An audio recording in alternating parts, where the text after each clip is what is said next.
discovered the diagnosis when I, had the diagnosis and then seen all the symptoms and like I was able to check yes at the symptoms. That was the first stage of beginning to understand, but it took a much more deeper dive to understand when I started really taking the effort to research on my own and really, see, what the things that people typically are triggered by, and what was the flashbacks all about? What does the nightmares mean? And all of these different things. And then once I got around other veterans and seen that like I wasn't alone, and then they were giving me, some ideas on how they deal with it and how they speak to it.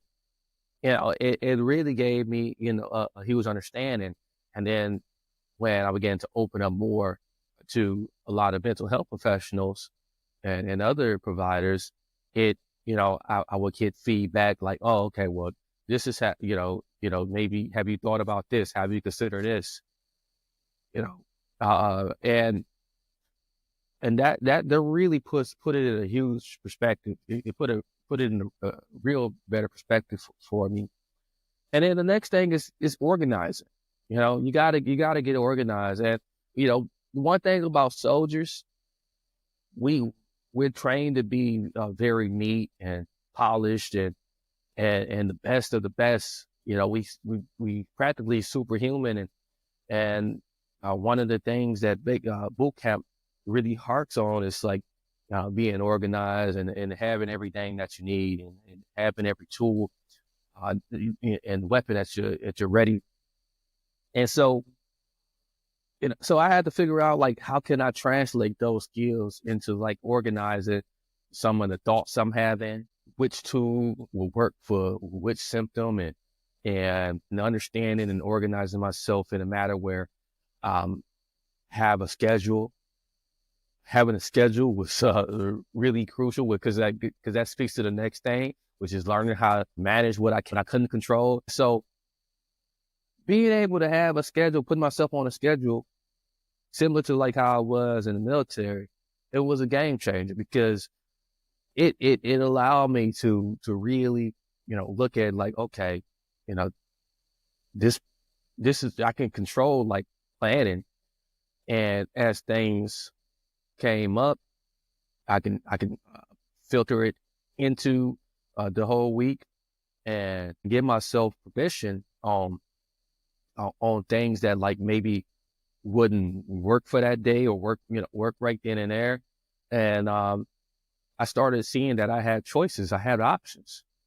And when we like have things happening within our mind that are just all over the place, we begin to think that like reality is like that too outside of us.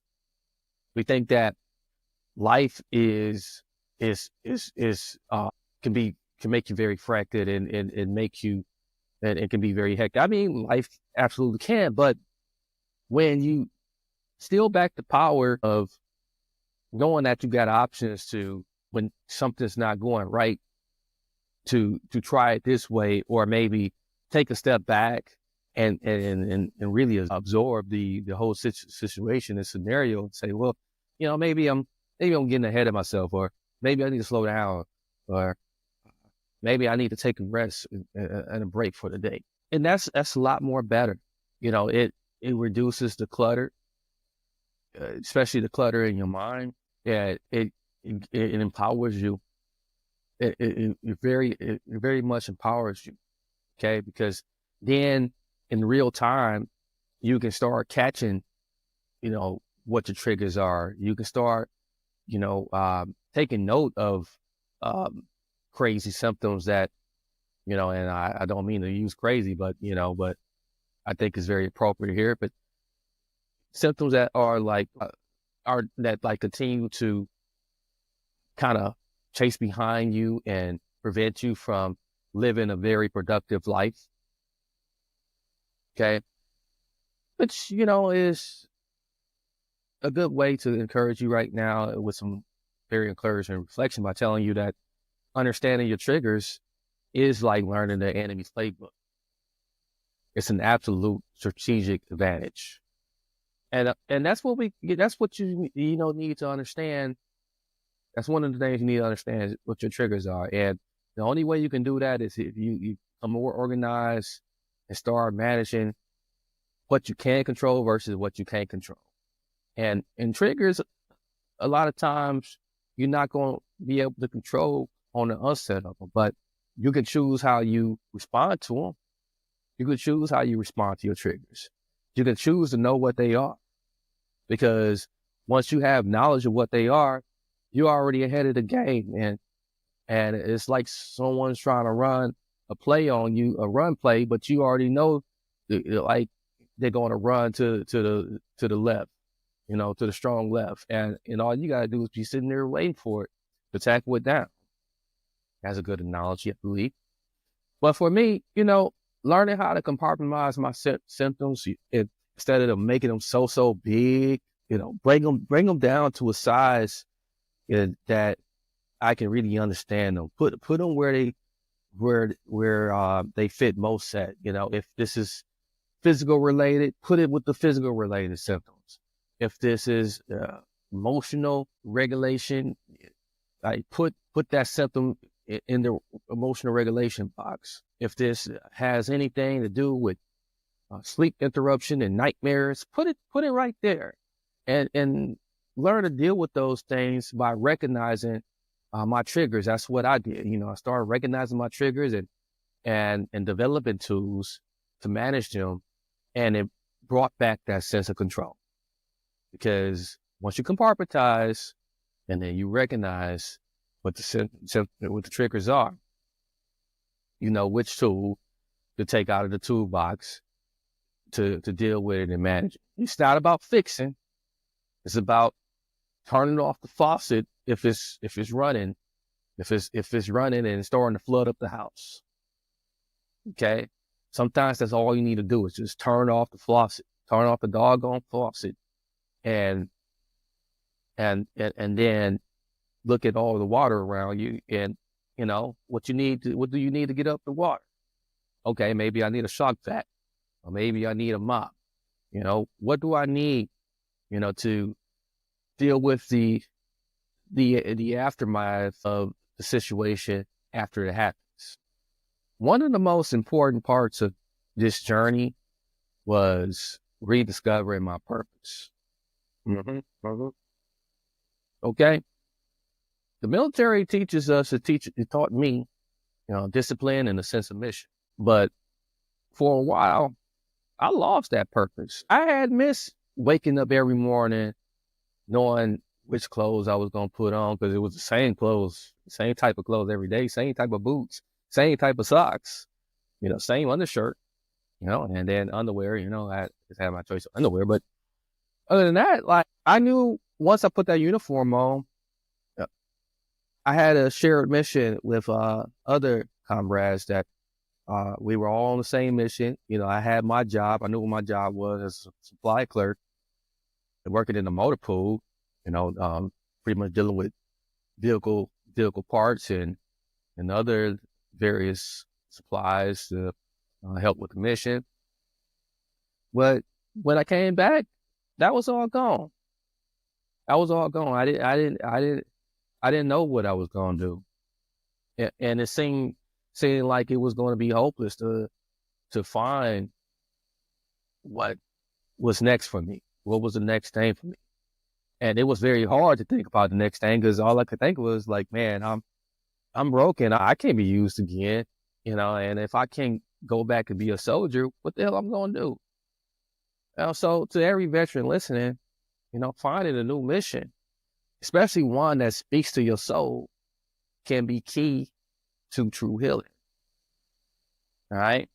And something that I want to call you guys to do, and it was something that I did myself. You got to think about what once gave you purpose, and then find ways to adapt it into your life now, because those skills are still there. Those fine-tuned movements are still there, and you can find ways to adapt it into your life now if you think about it. And, as I became someone who got very interested in entrepreneurship, I saw that a lot of my military skills of being a leader and being very organized, sticking to a schedule and creating a mission and creating values for the business and all these sort of things. Um, it was an easy adaptation once I realized it, but it started with me on a small scale before I went to something much big to make a difference. Was writing, was writing, and then connecting with other people and veterans and other people through this podcast. You know, that's I didn't realize the podcast will become my way to give back. And the podcast, the writing that I do, it's definitely a huge way to make a difference. And it started making me feel whole again, okay? Because I was able to talk about things that other people could relate to. I was able to bring on, different specialists in this field and talk with some celebrities who really have a strong sense of being moved, whole sense to be moved to advocate on behalf of veterans or just on the behalf of anyone who's suffering with mental illness. It was my way to talk back to the things I was dealing with on a day-to-day basis. So I've been able to deal with like the things I deal with on a day-to-day basis by coming on and offering some of my knowledge, some of my experiences to help other people. And man, I definitely feel whole again. I don't feel like I'm useless. I don't feel broken. Feel transformed. Thus the name Transform You Live Show. And Transform You Media Network is the company. But I feel great, and I think when you discover that whatever that is for you, maybe it's not a podcast, maybe it's not writing, but please start with writing, because writing gets those thoughts down and get the brain going, because then you start like looking at different patterns of things you might have did previously versus what you might be called to do. And we're all called. We never stop being called. Just like we took the call to be soldiers, the call isn't over with. The mission isn't over with. It's just a new mission that you may got to make sure is in line with who you are. And it definitely speaks to me.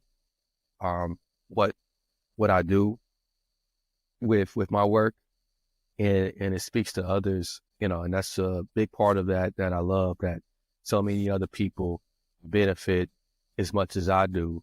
And it's just not a me thing, and I don't feel alone anymore. I feel like there's much more bigger community, even outside of my local community, that share in this struggle.